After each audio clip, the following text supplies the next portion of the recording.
Assalamualaikum warahmatullahi wabarakatuh. Dikit dan teh siap. Nggak ketemu kitabnya, dicari-cari. Kemarin ada yang beberes. Jadi hari ini saya mau bahas ini saja. Alhamdulillah orang lebat sasih Ramadan. Mari kita nikmati sajian Ramadan.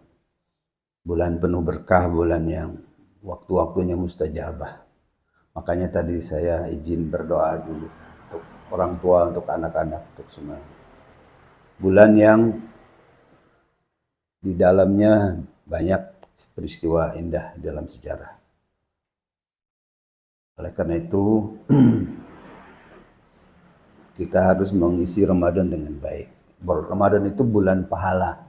Bulan yang kita orang sadayana dituntut, dianjurkan untuk banyak-banyak berbuat kebaikan.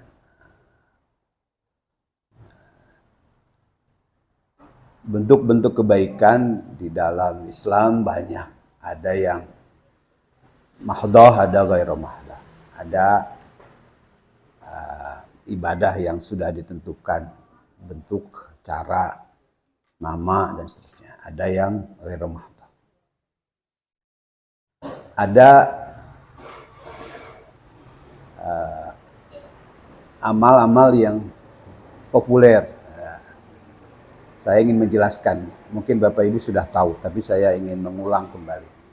Ada zakat, infak, sedekah, dan wakaf. Tahu bedanya? Ya, sudah dengar, mungkin ada yang sudah tahu bedanya, ada yang tidak. Kenapa saya menjelaskan ini? Kemarin mungkin ada yang lihat di TikTok, di media sosial, ada Pak Menteri Agama. Ya ini saya harus menjelaskan. Karena ada wartawan juga yang telepon tentang tinggalkan zakat, gitu ya. Nah itu ada sepotong-sepotong. Saya harus menjelaskan supaya kadang narasinya kemana-mana. Gitu. Pak Menteri Agama itu orang soleh, orang baik, orang alim, orang pintar. Memang beliau waktu itu ngomong di hadapan para ekonom, acara ekonomi, ahli-ahli ekonomi.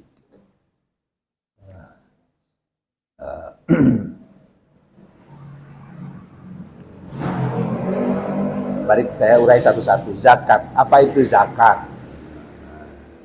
Sudah tahu zakat itu kebaikan dalam bentuk materi yang hukumnya wajib. Bahkan dia menjadi pondasi agama Islam. Bunyal Islamu ala khamsin, syahadati an la ilaha illallah wa anna Muhammadar Rasulullah, wa iqamis shalah wa ita'iz zakah, wa shaum Ramadan, wa hajjul baiti man istata'a ilaihi sabila. Dalam sebuah hadis, pilar Islam itu dibangun atas lima pondasi. Salah satunya zakat. Jadi zakat ini pondasi. Dia kebaikan amal yang wajib hukumnya. Melekat kepada semua orang Islam. Ada zakat fitrah. Zakat yang melekat kepadanya pada seorang muslim yang tiba ada di bulan Ramadan, di hari terakhir. Ada yang mengatakan kalau wafat bulan Ramadan gimana? Udah kena fitrah belum? Ada yang bilang sudah. Ada yang enggak, sampai detik akhir menjelang hari akhir atau sebelum sholat Id itu masih. Sehingga kalau ada bayi lahir di akhir bulan Ramadan, pagi hari sebelum sholat Id, dia udah kena zakat fitrah. Itu wajib bagi semuanya. Terutama memang bagi yang punya kelebihan harta di hari terakhir di Ramadan. Ada zakat mal, zakat harta. Zakat mal itu ada nisabnya, ukuran minimalnya. Ada haul, waktu dimilikinya sudah genap 1 tahun. Ada kadarnya, 2,5% minimal. Itu yang kemarin ramai oleh Pak Menteri Agama. Ada asnafnya, mustahiknya. Ada 8. Ada fakir, miskin, amil, mu'allaf, riqab, gharim, sabilillah, ibnu sabil. Fakir miskin, amil yang ngelola, mu'allaf yang baru masuk Islam, riqab ya, yang hamba sahaya, orang yang sedang menyelesaikan, membebaskan dirinya dari kehimpitan kehidupan. Ada gharim yang berhutang untuk kepentingan umum, bukan hutang untuk nyicil mobil sendiri. Beda ya. Ada ibnu sabil yang bekerja di jalan Allah, ada yang sabilillah. Sabilillah, ada ibnu sabil. Ibnu sabil itu yang bepergian ada kekurangan, kehabisan bekal. Itu zakat. Ada standarnya, ada asnafnya, ada waktunya, ada minimalnya. Kemarin Pak Menteri Agama menyebut 2,5% itu minimal. Minimal. Agama lain itu, agama Kristen itu 10% minimalnya. Mereka 1/10 ke gereja itu. Akhirnya orang lamun 2,5% tidak ambil minimal. Kapan kita bisa mengejar ketertinggalan? Beban dunia itu hari ini Bapak Ibu, pokoknya aina perang, itu 6 kali lebih berat dari kemampuannya merecovery dirinya sendiri. Dunia ini dalam para ahli, dunia itu alam semesta ini, itu bisa mengobati dirinya sebetulnya. Seperti tubuh kita juga. Tubuh kita tuh punya antibody yang bisa menyembuhkan diri kita sendiri dengan desain yang sangat indah. Bumi juga bisa begitu. Tapi karena ulah manusia, itu hari ini katanya 6 kali lebih berat dari beban kemampuan dirinya. Begitu juga umat. Umat Islam itu berat sekali bebannya hari ini. BPJS-nya stop, berhenti. Jadi 6 kali lebih berat. Jadi lamun tiba heula 2,5% wae, 2,5% itu dibayar, gitu. Ada yang nggak bayar. Itu yang maksud Pak Menteri. Anu beunghar mah itu jangan 2,5%. Mana hitungan pisan. Kalau kita meyakini Gusti Allah itu pemilik saham hidup kita. Kan dalam perusahaan itu ada saham, tahu kan? Saham. Yang punya saham atas hidup kita itu siapa? Kita meyakini Gusti Allah. Kita napas dari udara Gusti Allah, kita bisa melihat, kita bisa ini, bisa itu. Jadi orang teh nu boga saham ka urang teh Gusti Allah. Mahnya atuh barena 2,5% ke pemilik saham mayoritas. Ar-Rajhi itu yang di Mekah yang punya bank itu, dia mewakafkan semua yang dia punya. Makanya itu 2,5% teh sedikit, tapi itu sedikit gitu dibayar gitu. Cak Imam Ghazali, ma tasna'u li ghairi wa anta mahfufun bi khair. Sehari-hari kita ini melakukan banyak hal untuk orang lain. Ini untuk pimpinan, ini untuk atasan, ini untuk besan, ini untuk minantu, ini untuk anak, incu. Semua kita kerjakan untuk mana yang padahal engkau, kata Gusti Allah itu dalam sebuah Imam Ghazali menyebut ini kata-kata Allah di dalam Injil. Ada yang menyebut itu hadis qudsi. Ma tasna'u li ghairi wa anta mahfufun bi khairi. Engkau mengerjakan apa-apa untuk yang lain. Tapi setiap hari engkau diberi kebaikan olehku. Setiap hari kita diliputi oleh kasih sayang Gusti Allah. Bertahun-tahun engkau ingin terlihat indah. Lil makhluk.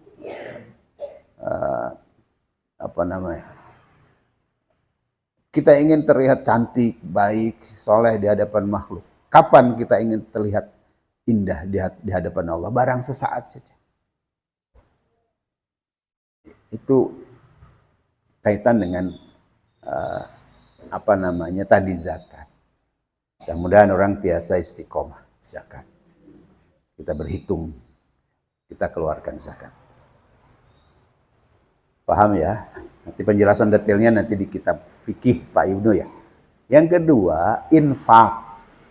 Apa itu infak? Infak juga kebaikan dalam bentuk harta untuk hal-hal yang diperintahkan dan diatur atau disetujui sesuai dengan syariat agama, itu infak. Karena ada infak lu syaiton, ada dalam surah. Infak itu sifatnya sukarela, ada juga yang wajib.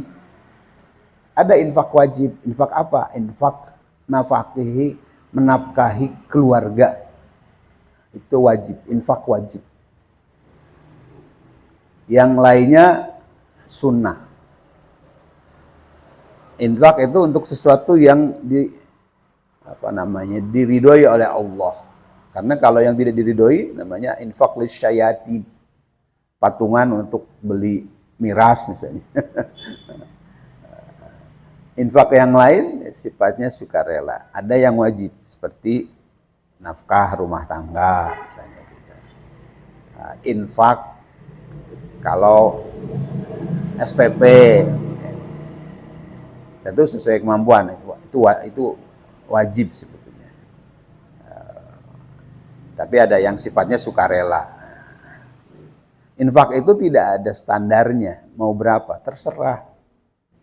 Tidak ada nisab dan waktunya. Tidak ada juga untuk siapanya, terserah. Tidak diatur. Namanya infak. Ada yang mengatakan zakat itu infak wajib. Namanya zakat. Ya.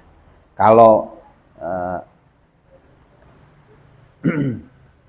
infak ya sunnah umumnya. Itu namanya infak. Yang ketiga sedekah. Ya.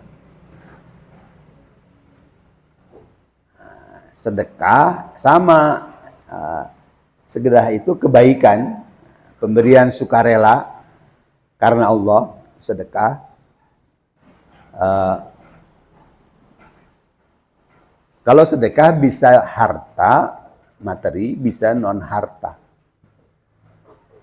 Karena sedekah itu senyum, sedekah ilmu, bisa sedekah tenaga, sedekah tenaga gitu. Kita menghindari nyakiti orang juga. Ya, artinya maksudnya ada sampah di gang dibersihkan, sedekah tenaga. Dalam Al-Quran tuh banyak pakai istilah sedekah. Khudh min awalin sodakotan, itu maksudnya zakat, tapi istilahnya sedekah. Ada sebuah hadis, kullu ma'rufin sodakoh. Setiap kebaikan itu sedekah. Itu sedekah ya. Kenapa dalam Al-Quran banyak pakai istilah sedekah? Karena tadi sebetulnya paradigma itu apa ya? Dalam kebaikan itu harusnya tidak ada beban gitu. Beban itu ada istilah gini.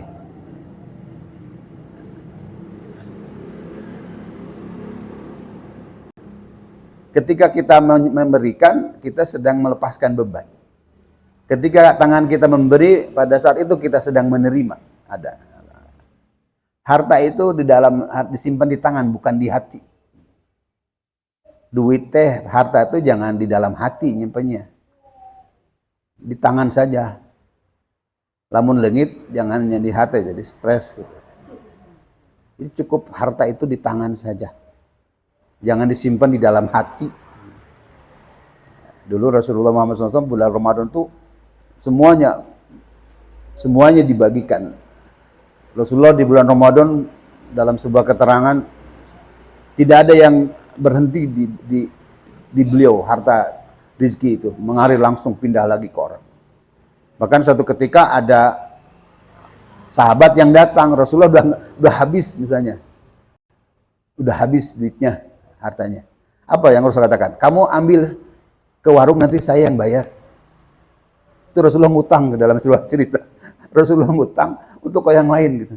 Kamu ambil, nanti saya yang bayar. Itu bahasa sederhananya gitu. Saking Rasulullah begitu luar biasanya sedekah semangatnya. Jadi Ibu Haji Farida kalau Abi ngutang ke material, jangan dimarahin ya. Itu udah nih Rasulullah.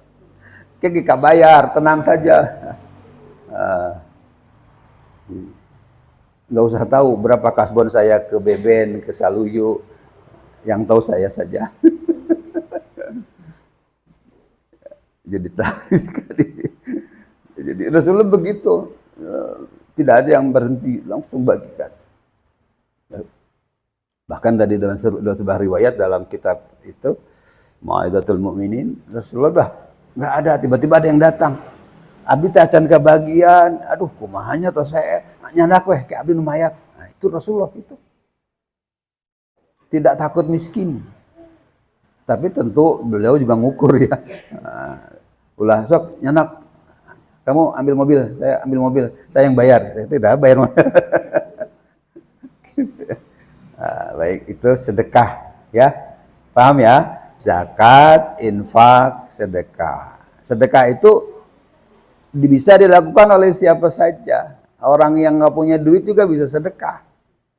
Senyum manis yang tulus, bahasa tubuh yang cerah, tenaga beberes gang, bereskan sampah, ngosok kamar mandi, mijitin manok, gitu. Sedekah. Tidak ada alasan tidak bisa sedekah. Makanya namanya sedekah semuanya. Bisa kullu ma'rufin sedekah. Wirid, zikir, tasbih sedekah. Manok bisa tasbih subhanallah walhamdulillah wala ilaha illallah wallahu akbar. Sedekah.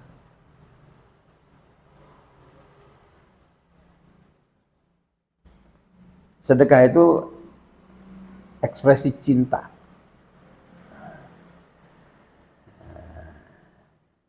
Yang tulus. Nah, sekarang wakaf. Apa itu wakaf?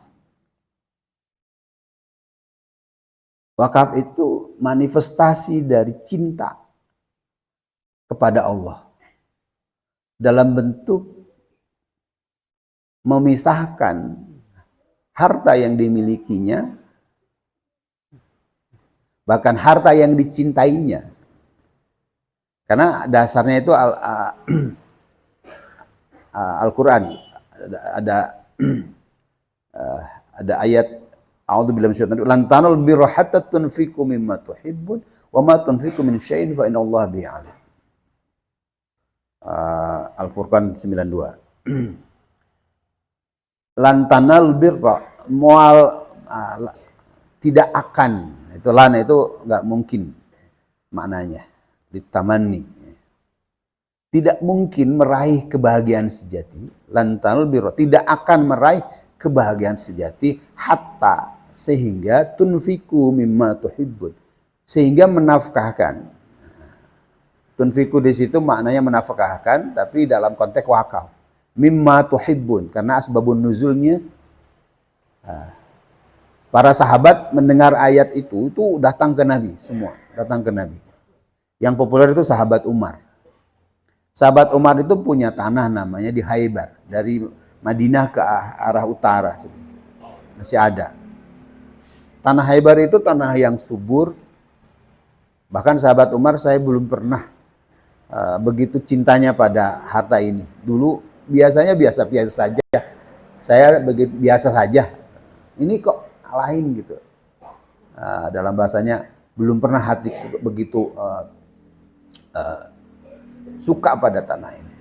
Saya harus apain ya Rasul? Jadi menghadap ke Nabi. Saya ingin meraih kebahagiaan, kebaikan sejati. Saya ingin meraih surga. Dikatakan surga. Lantanul albir itu maknanya kebaikan. Ada maknanya pahala, ada yang maknanya surga. lan talbiru hatta tunfiqu ma tuhibbun wa ma tunfiqu bi syai'in fa innallaha bihi alim.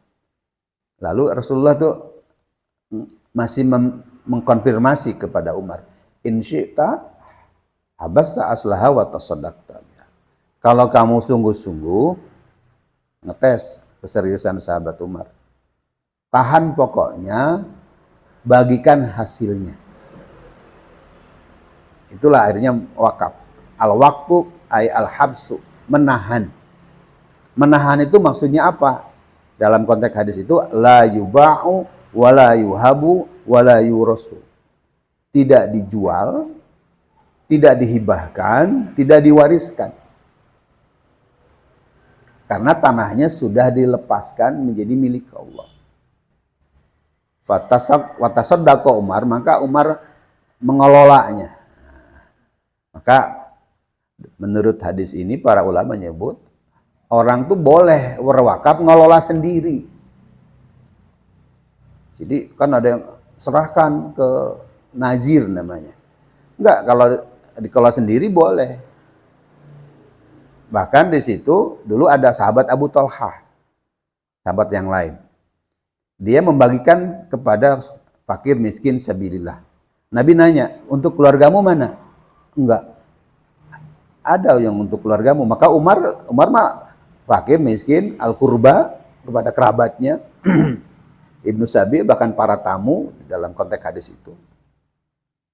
Jadi boleh keluarga ngambil manfaat dari tanah wakaf yang dikelola oleh keluarga. Boleh. Jadi pesantren jadi wakaf, dikelola sendiri, anaknya ikut ngambil manfaat, boleh. Bahkan ada namanya wakaf ahli. Wakaf itu ada dua. Wakaf ahli ada tiga istilahnya. Wakaf ahli, wakaf keluarga yang dikelola oleh keluarga atau manfaatnya untuk keluarga. Itu wakaf ahli. Misalnya begini, ada harta waris. Hartanya sedikit, hanya satu. Anaknya 7. Lamun dibagi-bagi 7, seetik, seciwit, tidak bermakna. Udah sepakati aja kita wakafkan. Nanti diurus.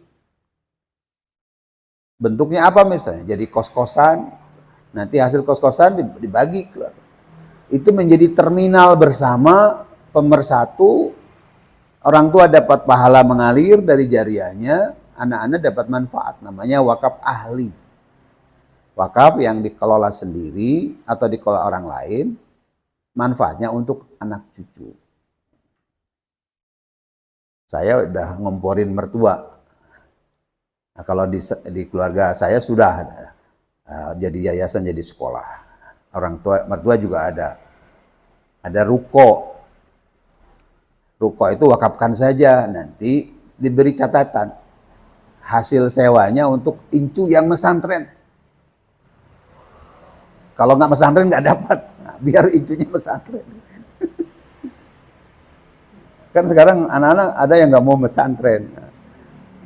Nanti ada yang ini ruko ini nggak dijual, jadi wakaf, disewakan. Hasil sewanya untuk incu yang mondok, nggak dapat.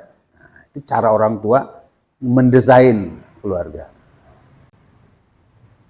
Itu wakaf ahli namanya, paham ya? Wakaf untuk keluarga itu boleh dikelola keluarga atau dikelola orang lain, manfaatnya untuk keluarga. Sampai kapan keluarga itu? Ya sampai nanti keluarga kan semakin luas. Maka semakin luas nanti menjadi wakaf ghairi atau wakaf khairi, wakaf untuk orang lain. Wakaf juga ada yang sejak awal untuk yang lain. Ini untuk mauquf alaihnya untuk yang lain. Ada wakaf mustarak, wakaf yang juga keluarga, juga untuk yang lain. Seperti pesantren itu mustarak.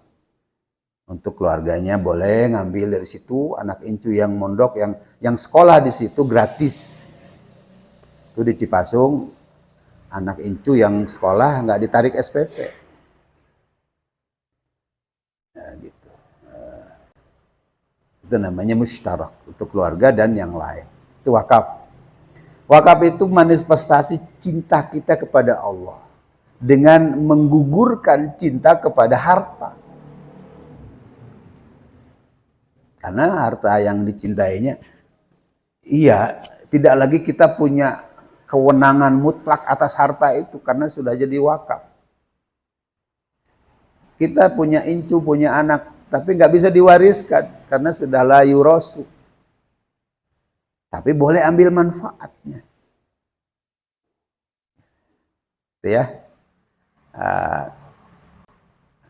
Harta waris itu kalau kita merujuk ke doa Nabi Ibrahim kan. Nabi Ibrahim itu punya doa yang masyhur. Rabbi habli hukman wal hikmi bis salihin waj'al lisana sidqin fil akhirin waj'alni min warasati jannatin na'im.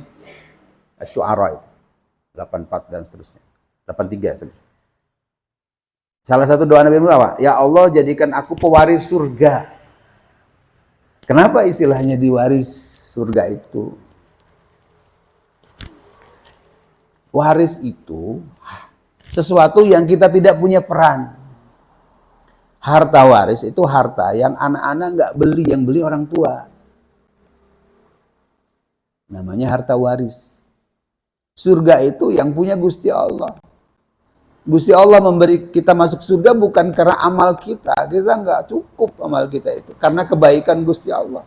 Ya amal kita. Karena kita berbaik, Allah sayang, akhirnya dengan rahmannya kita masuk surga. Tapi jangan klaim saya ahli surga. Yang lain neraka. Gak bisa karena nggak. Makanya pakai istilah waj'alni min warasati jannatin na'im. Begitu juga harta waris. Harta waris itu harta yang bukan kita yang beli orang tua. Jadi kalau bertengkar warisan keterlaluan. Dia yang bukan beli kok bertengkar. Orang tua nangis di kuburannya, lihat anaknya bertengkar. Itu punya orang tua, kita nggak punya peran. Jadi nggak boleh bertengkar harta waris. Bahkan ada para ulama, kalau ada satu harta jadi rebutan waris, dia nggak berkah, jangan mau. Diberi pun jangan mau. Kalau gara-gara harta itu bertengkar, hindari pertengkaran untuk harta waris. Kalau jadi pertengkaran, ya udah saya menarik diri, monggo, mangga yang lain aja. Maka solusinya sebetulnya wakaf ahli.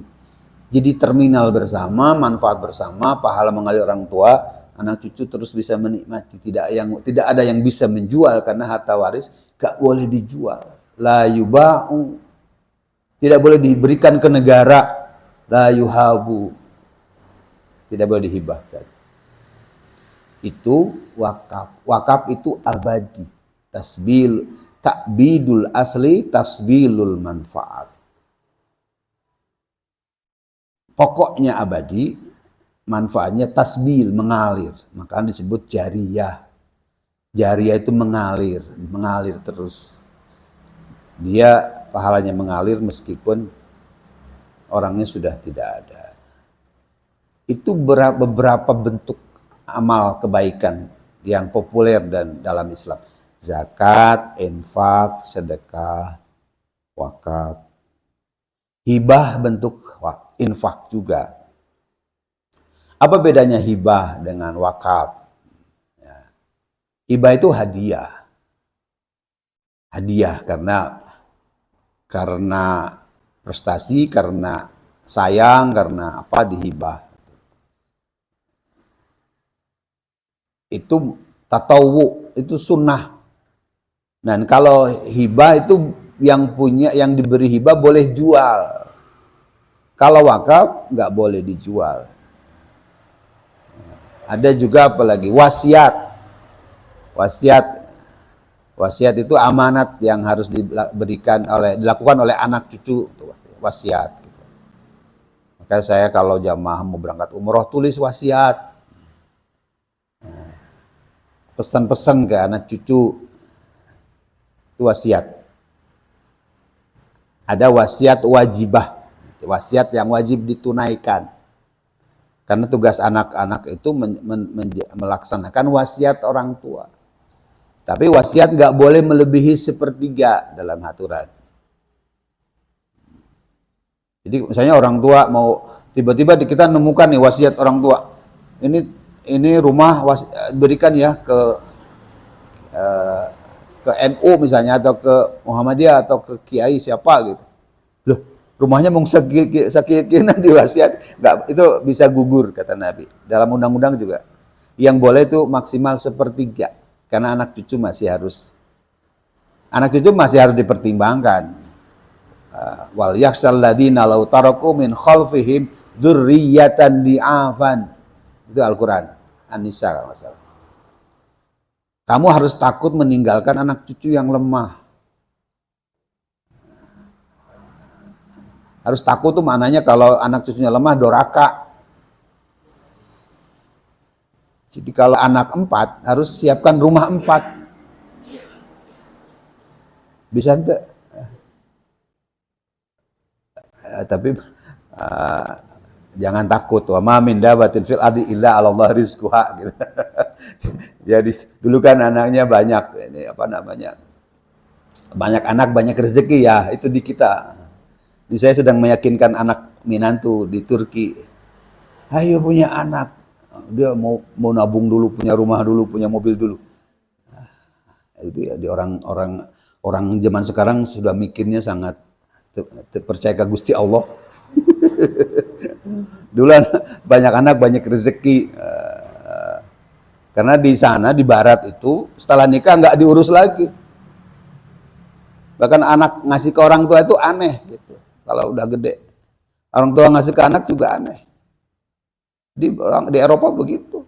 Saya ngajarin anak-anak ke besan juga. Akan besan itu di Georgia ya. Itu dari campuran lah. Ya masih ke Eropa. Jadi Islamnya kuat tapi masih prinsip-prinsipnya itu masih ada.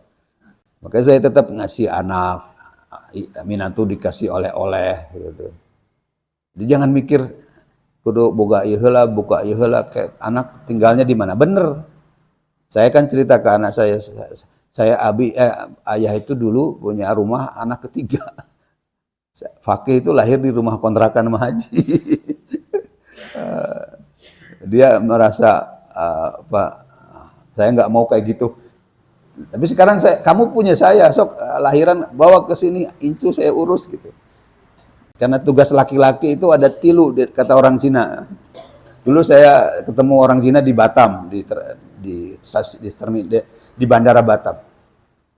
Ngobrol, kata dia tugas laki-laki itu tilu, adik-adik Pak Kiai Lili di dalam mitologi orang Cina. 1, nanam pohon. 2, nulis buku. 3, ngurus incu. Tugas laki-laki itu tilu. Nanam pohon, nulis buku, ngurus incu. Loh, saya tanya, kenapa ngurus incu? Dia balik, kamu punya anak? Iya. Kamu pergi-pergi terus? Iya. Ya, tugas bapakmu yang ngurus anakmu. Kata dia, banyak orang-orang hebat dulu, termasuk Nabi Muhammad, itu hasil didikan kakeknya. Kakek itu nggak mungkin marah, kayak pakai Lili ya. Bapak suka nyiwit anaknya, kesel. Kakek mah enggak. Maka itu bener juga. Oh ya, berarti tugas saya sekarang yang belum ngurus incu. Ada anaknya adik. Ada Nahla, ada Kafa, ada Alik, ada. Sekarang di sini ada 4, incu saya ada 4. Jadi tugas saya itu mendidik cucu, tugas laki-laki itu ngurus incu, nulis buku, nanam pohon. Kata Cina, orang Cina. Ada dalam Islam mah banyak. Bal yakhshal ladzina law taraku min khalfihim dzurriyyatan di'afan khafu 'alaihim. Kamu harus takut meninggalkan anak cucu yang lemah. Tapi kita udah nyiapkan, paling tidak nyiapkan bekal, nyiapkan segala sesuatu. Habis ya waktunya. 11:30. Itu dia ada zakat, infak, sedekah, wakaf, ada wasiat, ada hibah, banyak. Apakah kita sudah memenuhi syarat zakat mal? Silakan hitung. Makanya 2,5% itu minimal. Kalau lebih bagus. Karena yang lain itu orang Kristen itu 10%. Maka kas gereja tuh banyak sekali. Kita 2,5% aja nawar. Dihitung-hitung lagi, gening badagnya 2,5% teh. Jadi tunda-tunda jadi badag. Ya ayo jangan ditunda-tunda. Jadi kita ini kan dalam Islam itu harta itu titipan, bukan milik pribadi. Titipan dari Gusti Allah. Wanfiqu ma'atakum. Berinfaklah apa yang aku berikan kepada. Wanfiqu marzaqnakum. Infakkan sebagian saja. Bahkan dalam Al-Munafiqun ayat 10 itu, wanfiqu mimma razaqnakum min qabli ayyati ahadakumul maut fayaqula rabbi laula akhartani ila ajalin qarib fa asaddaqa wa akun minas salihin. Allah ayo infakkan. Maknanya bisa sedekah, bisa zakat, bisa wakaf. Mimma razaqna. Dari sebagian saja dari yang aku berikan kepadamu. Itu kan Allah ngasih. Bukan, makanya Allah menyebut dirinya itu Ar-Razzaq, pemberi rizki. Saya ingatkan ke anak-anak, rizki kita itu ditentukan oleh pekerjaan kita, oleh jurusan kuliah kita, bukan. Tapi oleh Ar-Razzaq. Ada dokter yang punya hutang, ada ya bukan oleh pekerjaannya. Kemarin saya umroh dengan keluarga dari Jakarta, itu dia pilihnya hotel bintang 5. Pekerjaannya apa? Dia pedagang di Caracas, Jakarta. Dia keluarga berangkat. Dosen kalah pendapatannya oleh. Jadi bukan oleh, ya Allah memberi rezeki. Dan cara Allah memberi rezeki itu banyak kan. Mungkin cara Allah memberi rezeki itu apa? Satu, usaha.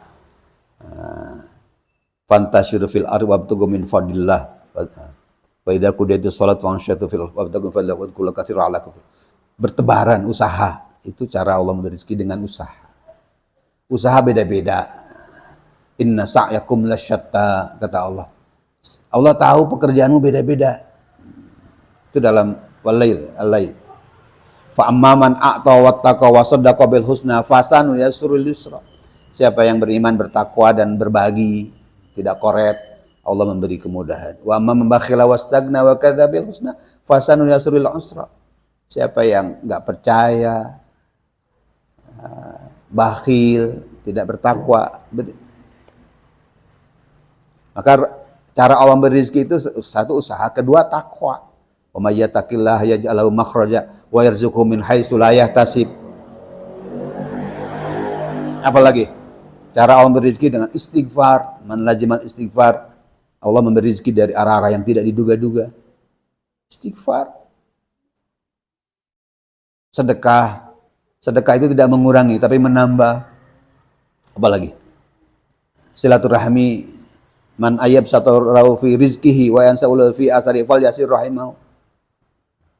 Ngaji, silaturahmi itu cara Allah memberi rezeki. Birrul walidain itu memberi rezeki. Tarku du'a lil walidaini yudayyikul 'ais wa yaqta'ur rizqi. Tidak mendoakan orang tua hidupnya sempit, rezekinya terputus. Dalam Islam itu rezeki hadir tidak selalu dari kerja dalam konteks kerja seperti yang kita pahami. Tapi banyak cara. Ternyata dalam ilmu modern itu benar. Contoh, kenapa istighfar bikin rezeki? Dalam konteks manajemen modern, istighfar itu namanya evaluasi. Kalau perusahaan tuh akhir tahun ada namanya evaluasi. Monitoring evaluasi. Setelah dievaluasi, kita nih kurangnya di sini. Kita perbaiki. Di performa perusahaan meningkat, keuntungannya naik. Apa? Istighfar. Istighfar kontekstual. Gitu. Istighfar tekstualnya astagfirullahaladzim. Istighfar kontekstualnya juga apa? Kita merenung, memperbaiki diri. Oh, orang teh gini-gini saja. Ayo perbaikilah. Performanya gimana? Marketingnya bagaimana? Nah, itu melahirkan silaturahmi. Man arada ayyab satalau fi rizki wa yansaw fil asri fal yasil rahim. Dalam teori modern namanya jejaring, networking. Itu melahirkan rezeki. kebaikan, takwa, menghasilkan rezeki? Iya. Dalam teori modern ada namanya CSR, Corporate Social Responsibility. Perusahaan-perusahaan itu membagikan dana CSR, itu kebaikan. Dengan kebaikan itu perusahaan naik brandingnya. Dia dipercaya, oh iya ini ada manfaatnya. Oh, ada namanya konsumen militan, menjaga militansi konsumen dengan diberi kebaikan. In ahsantum li anfusikum. Membagi kebaikan itu untuk kita. Pada saat kita sedang memberi, pada dasarnya kita sedang menerima. Bu Haji, Farida, ketika kita memberi, pada saat yang sama kita sedang menerima. Yang kita lepaskan adalah yang melegakan. Yang kita tahan adalah menjadi beban. Kelegaan itu ketika dilepaskan. Beban itu ketika dicekal terus. Bagikan. Lepas. Mari perkuat ibadah kebaikan kita di bulan Ramadan dalam banyak bentuk. Tadi ada sedekah. Sedekah tidak harus harta. Zikir, wirid, dengan tenaga, ngadoakeun, mencegah orang dari keburukan, mencegah orang dari kesulitan. Itu sedekah, kebaikan. Makanya dalam Al-Quran, segala kebaikan ada pakai istilah sedekah. Khudh min amwalihim shadaqatan tutahhiruhum wa tuzakki. Pakainya istilah sedekah, padahal konteksnya zakat. Konteks asbabul wurudnya zakat. Istilahnya sedekah. Itu yang Pak Menteri, jangan terlalu formal, harus kaku pada standar 2,5. Jangan, dulu abah saya setiap panen berapapun dikeluarkan. Kan ada yang harus 1 ton dulu, atau 8 kintal, baru zakat. Tapi dulu orang tua dulu enggak, berapapun sisihkan. Petani itu yang capek. Ini pegawai negeri yang gampang enggak mau. Kemarin saya dengan tim gubernur, tim biro ekonomi ada seminar tentang nggak mau dipaksa, itu apa gerakan infak, sedekah, wakaf. Saya jawab, lebih baik dipaksa masuk surga daripada sukarela masuk neraka. Tipe orang itu harus dipaksa. Kalau nggak dipaksa sampai maut, mau berbuat baik. Kita tuh ngaji harus dipaksa. Kebaikan itu harus dipaksa. Kalau enggak akan jadi kebaikan itu. Paksakan, Allahumma paksakan. Cekap itu aja ya, mohon maaf tidak ngaji. Kitabnya dari dicari-cari lupa nyimpennya. Jadi dan nanti kita selesaikan minggu berikutnya. Minggu berikutnya masih ada kan? Ada buka bersama ke tanggal 14 kita ada semaan Al-Quran. Mungkin ibu-ibu ada acara muslimat ya, fosilmat. Kita karena santrinya minta tanggal 14, jadi nanti setelah acara fosilmat ke sini buka bersama di sini. Paginya ada semaan, Pak Kiai semaan Al-Quran 5 juz santri tanggal 14 hari Sabtu ya. Karena mereka diundur lagi nggak mau karena mau pada pulang. Dimajukan ada acaranya di tanggal 14. Nanti pagi di acara fosilmat, sore habis duhur pada kesini sampai sore kita buka bersama di sini. Nanti doa hatamannya menjelang buka gitu biar keberkahannya dapat kita semua. Turnuhun mohon maaf. Subhanakallahumma rabbana wa bihamdika asyhadu an la ilaha illa anta astaghfiruka wa atubu ilaik. Allahumma fiq li aqamit thariq. Assalamualaikum warahmatullahi wabarakatuh.